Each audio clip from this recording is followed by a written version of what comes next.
皆さんこんにちは。Speak Japanese Naturally のポッドキャストへようこそ。私はふみです。このチャンネルでは日本語や日本文化について紹介します。今日のテーマは梅雨です。梅雨、皆さんご存知ですか？雨とか曇りの日が1ヶ月ぐらい続く季節のことです。で、ちょうど6月7日に、関東甲信地方、それから東海地方が梅雨入りしました。今、地方の名前を言いました。地方の名前はニュースなどを聞いているとよく出てくると思うので説明しますね。地名がわかるとニュースの解像度が上がります。解像度っていうのは、理解できる力のことですね。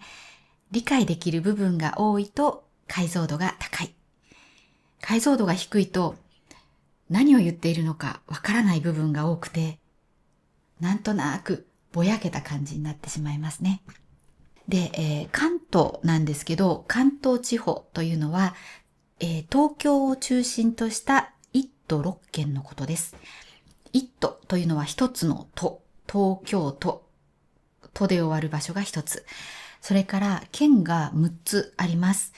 神奈川県、埼玉県、千葉県、栃木県、群馬県、茨城県です。で、これが関東。そして、甲信地方の甲信というのが、甲が、甲府の甲という漢字なんですが、山梨県が昔甲州と呼ばれていました。なので、甲と言ったら山梨県のことです。で、甲信の信は信じるという字ですが、長野県は昔、その信じるという字を使って信州と呼ばれていました。なので、甲信の信は長野県のことです。で、あと東海地方。東海地方には4つ県があります。静岡県、愛知県、岐阜県、三重県です。で、全部覚えるのは難しいと思うんですが、だいたい頭の中で関東と言ったら東京を中心にしたあたり。で、甲信って言ったら山梨、長野。日本のだいたい真ん中辺ですね。そして、東海って言ったら静岡を中心にしたあのあたり。ということが頭に入っていると、ニュースとかを聞いていてもよくわかると思います。で、梅雨はですね、南からだんだん先に梅雨入りするんですが、その今言った関東甲信地方、それから東海地方が6月7日に梅雨入りをしました。梅雨に入ることを梅雨入りと言います。そう。なので、これからね、1ヶ月ぐらいジメジメしたムシムシした季節が続くなと思いましたので、今日はそういう、梅雨という言葉、それから、ジメジメとかムシムシとかに代表される梅雨ってどんな感じなのか。あとでも梅雨にもいいところがありますので、そういうことなどをお話ししたいと思います。梅雨って聞いたときに日本の人の頭に浮かぶイメージを皆さんにお伝えできればいいなと思います。なのでぜひ最後まで聞いてください。では最初に梅雨という言葉ですが、まずアクセントからいきましょう。ピッチアクセントは梅雨って上がります。で、これを梅雨って下がると、お蕎麦とかうどんの梅雨になります。なので、上げてくださいね。梅雨。で、なんですけども、上がった後、次の助詞、和とかがとかは下がります。梅雨は、梅雨がというアクセントです。で、ちょっとだけアクセントの勉強をすると、上がるアクセントには2種類あります。一つは平板と言って、和とかがも高くなるものです。例えば、鳥、空を飛んでいる鳥は平板です。で、これは鳥は、鳥が、この助詞ですね。助詞が高いです。でも、梅雨が、みたいにそのがとかわが落ちるもの。上がった後で助詞で落ちるアクセントはお高と言います。で、このアクセントは、わとかがが落ちます。あと、ですってつけるときに、でから低くなります。梅雨ですってなります。でも、鳥は、例えば鳥です。でまで高いんですね。なので、上がるアクセントには2つある。ちょっと覚えておいてください。で、梅雨入りは、これも上がるアクセントで、梅雨入りは、梅雨入りは、梅雨入りが、梅雨入りは6月6日でした。みたいに、梅雨入りは、和が高いままなので、梅雨入りは平板ですね。で、梅雨は漢字で、梅の雨と書きます。あと、梅っていうのは植物ですね。2月から3月に日本では綺麗な梅の花が咲きます。白かったりピンクだったりします。で、その梅の実がなるのが、5月から、6月ぐらい。で、その実で、梅ジュースを作ったり、梅干しを作ったりするのが、その梅ですね。で、その梅の雨というこの言葉自体は中国から来ています。で、ちょうど、長江っていう大きな川がありますね、中国の。あの流域で、あの辺りで、ちょうど梅の季節に、雨が長く続く季節があって、その梅雨という言葉があったと。で、それが日本に来たという説があります。説なので、絶対正しいかどうかはわからないものということです。何々という説がありますっていうと、まあそういうふうに言われてるっていうことですね。でも本当かどうか完全に分かっているわけではないのが説です。説明の説で説って言います。それでですね、その漢字で書くと梅雨、音読みにすると梅雨なんですけど、その梅雨という読み方を使ったものには梅雨前線があります。多分、梅雨前線以外で梅雨っていうことはほぼないと思います。で、梅雨前線は何かというと、ニュースで天気予報を見ると、梅雨が始まる、その南からだんだんこう梅雨前線が北上してきます。北に上がってきます。で、その前線っていうのがちょうど南から湿った空気。湿ったっていうのは空気、水分が多く含まれた空気が湿った空気。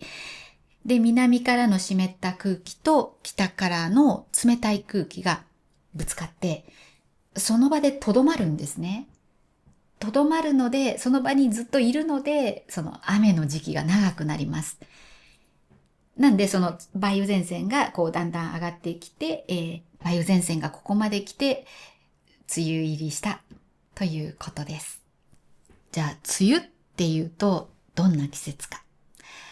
やっぱね、オノマトペでよく表すことができます。まあ大体、一番最初に思う言葉はジメジメですね。もう梅雨はジメジメしています。ジメジメっていうのは湿度が高い。それが嫌な感じに湿度が高くて、なんかもうベタベタする。汗かいたのがこう、乾いてる時って汗かいてもサラってしてるんですけど、ジメジメしてる時はもうこう触るとこうベタベタするようなのがジメジメしてるです。で、ジメジメしてるとまずカビが生えやすくなります。なので、例えば家の中でもカビが生えたりします。お風呂場のカビとか、そういうのが増えます。で、あともちろん食べ物がカビます。そう、カビが生えることをカビるって言います。で、食べ物はカビやすくなる。まあ、カビやすくなるっていうか、腐りやすくなりますね。まず、腐って、そこからカビが生えてきますね。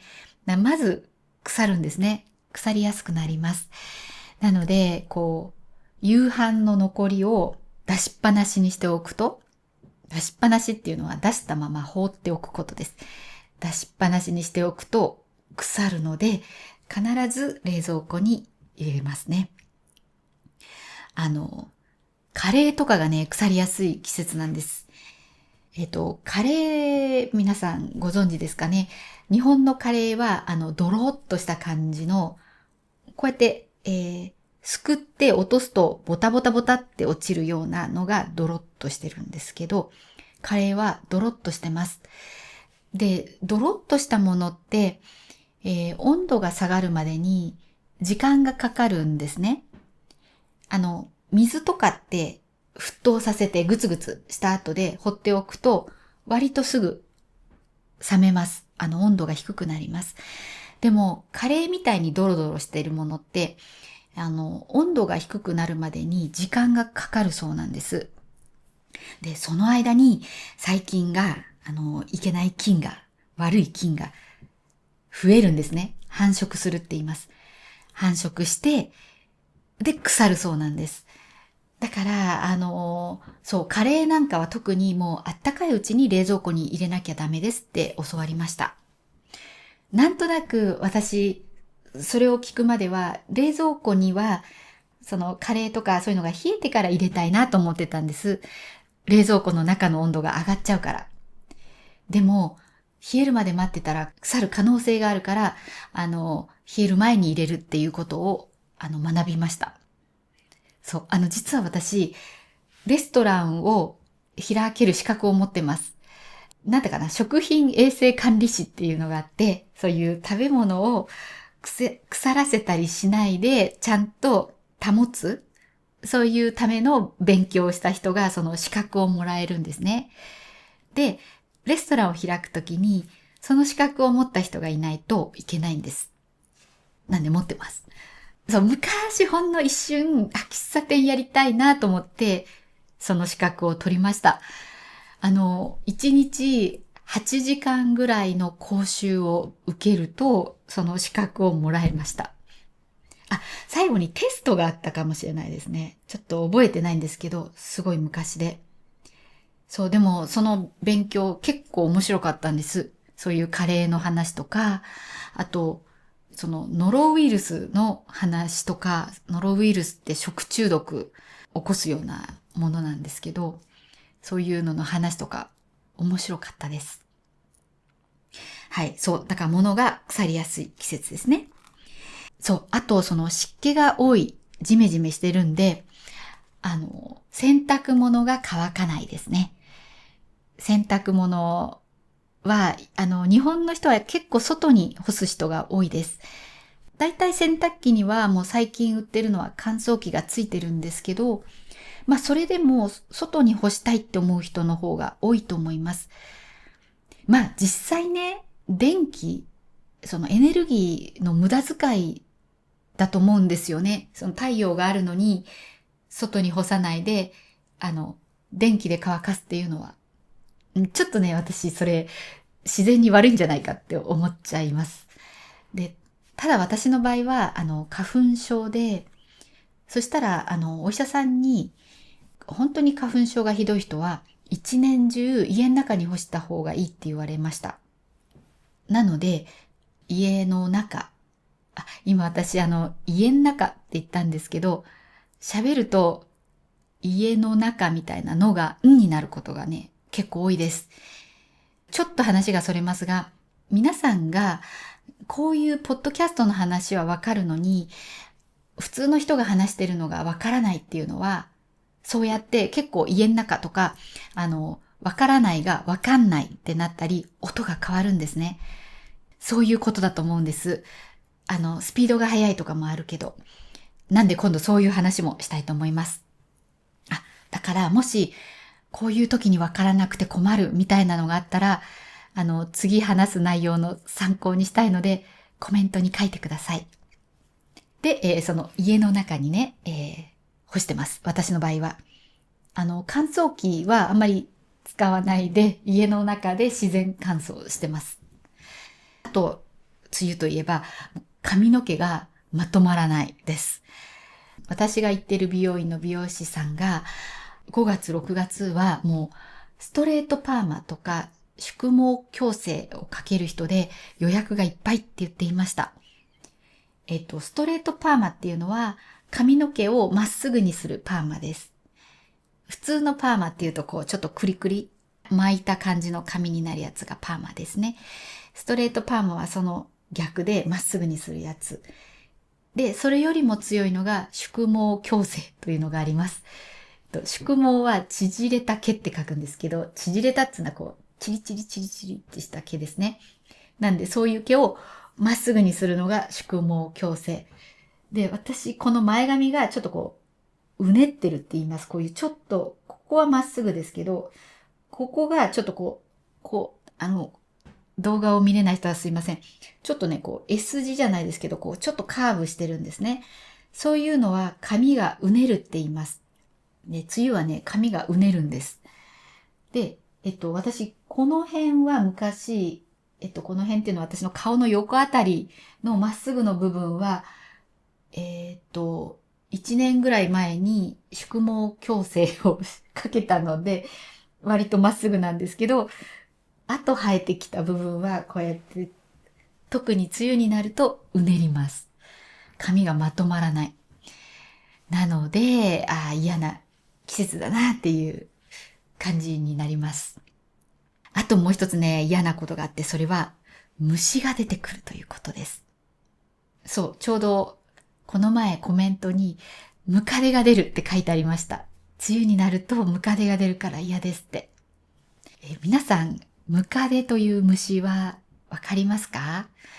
漢字で書くと、100の足って書きます。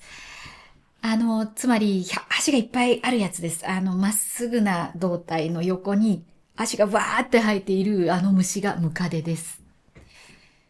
気持ち悪いですね。ゾワゾワします。そう。ああいう虫が嫌いな人は虫を見て、うわーってなるじゃないですか。あれはオノマトペでゾワゾワするです。ゾワゾワする。ぜひ使ってみてください。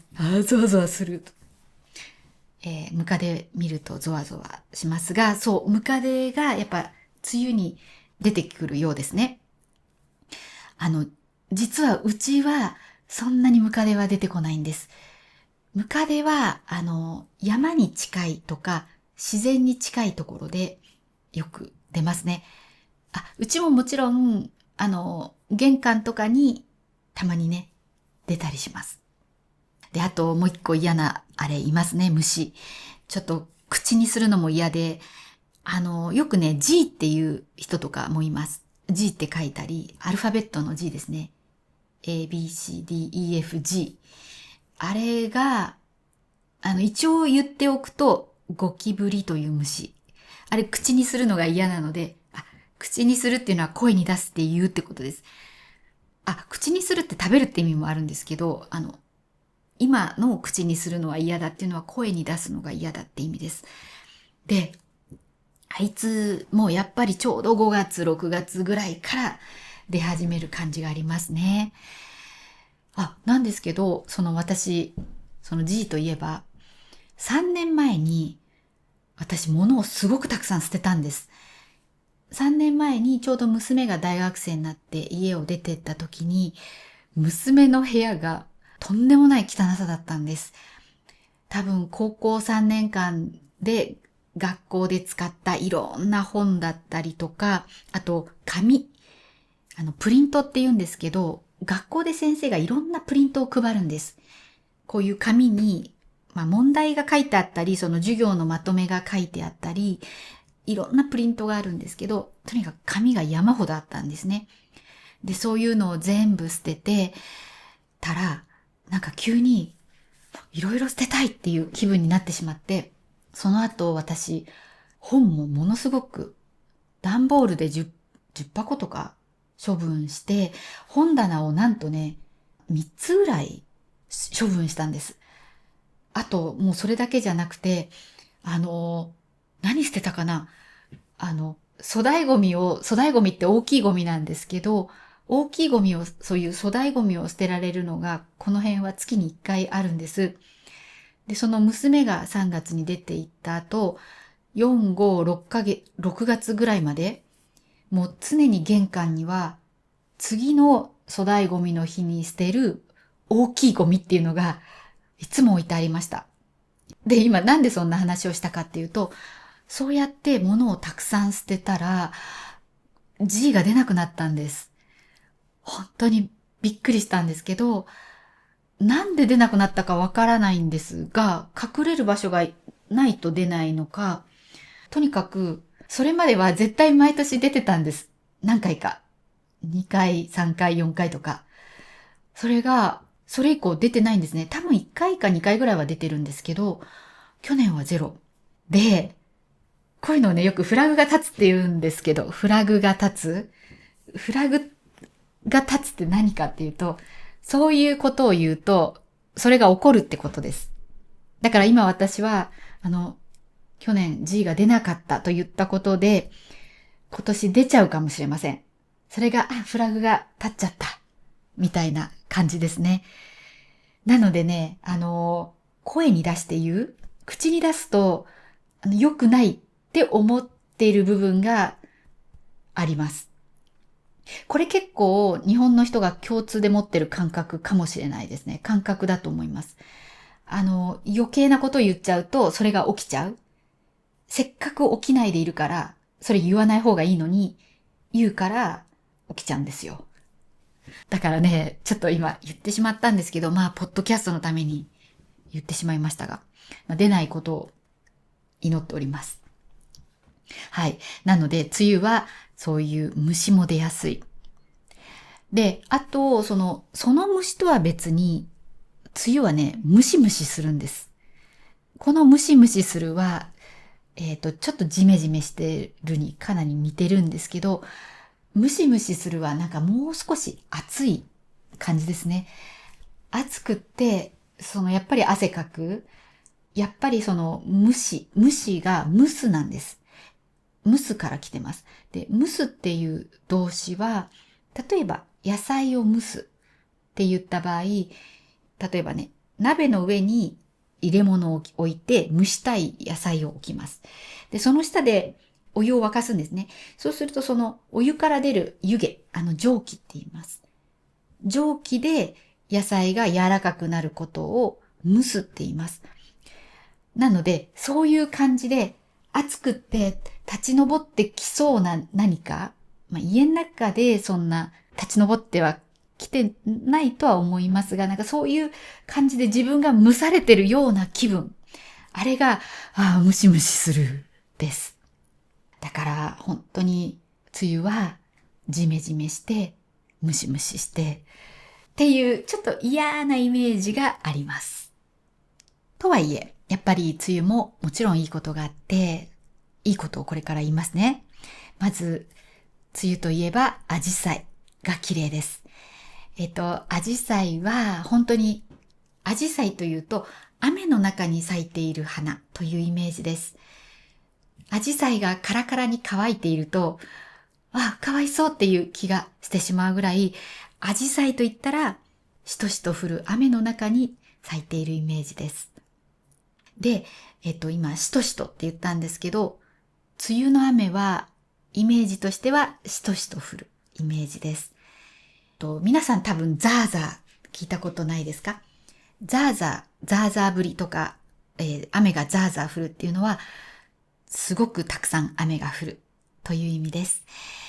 だから梅雨の雨は、ザーザー降ることもあるんですけど、基本的には、ザーザーよりも少ない雨がずっと降っている感じ。なんかしとしとしてる感じです。雨がしとしと降るは、そんなに悪いイメージがないです。なんとなく綺麗なイメージがあります。雨がザーザー降るっていうと、なんか濡れちゃいそう。外出たくないなっていう感じですね。しとしと降ってる雨だったら、傘さしてれば濡れないイメージがあります。で、やっぱりこれだけ雨が降るので、水不足の解消になります。去年、水が本当に少なかったんですね。この冬、雪が降ったところはとんでもない大雪だったんですけど、降らないところは、もうダムの水がなくなってしまうとか、湖の水位がものすごく下がるぐらい、雨が少なかったんです。だから、この梅雨でいっぱい雨が降ってくれればいいと思います。で、そうじゃないと、田んぼが困ります。田んぼはお米を育てるところですね。で、水不足になって田んぼが干からびてしまうと、美味しいお米が育たなくなるので、やはり梅雨は梅雨らしく、たくさん雨が降ってくれるといいなというところです。はい。梅雨については、こんな感じですが、どうでしょうか？皆さん少し梅雨って言ったらどんな感じなのか、イメージが浮かぶようになりましたか？もし何か質問などあればコメントに書いてください。で、あと、今後はメンバーシップの方のお名前は、このように画面に出します。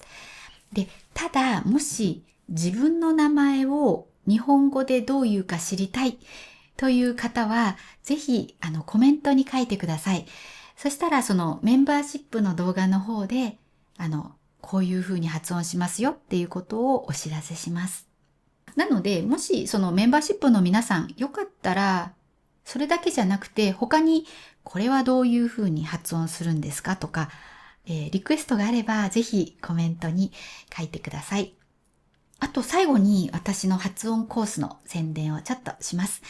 今日ちょっと梅雨と梅雨の説明をしました。で、もしこういうピッチアクセントとか発音とかについて知りたいという方は、ぜひ私の、コースをチェックしてみてください。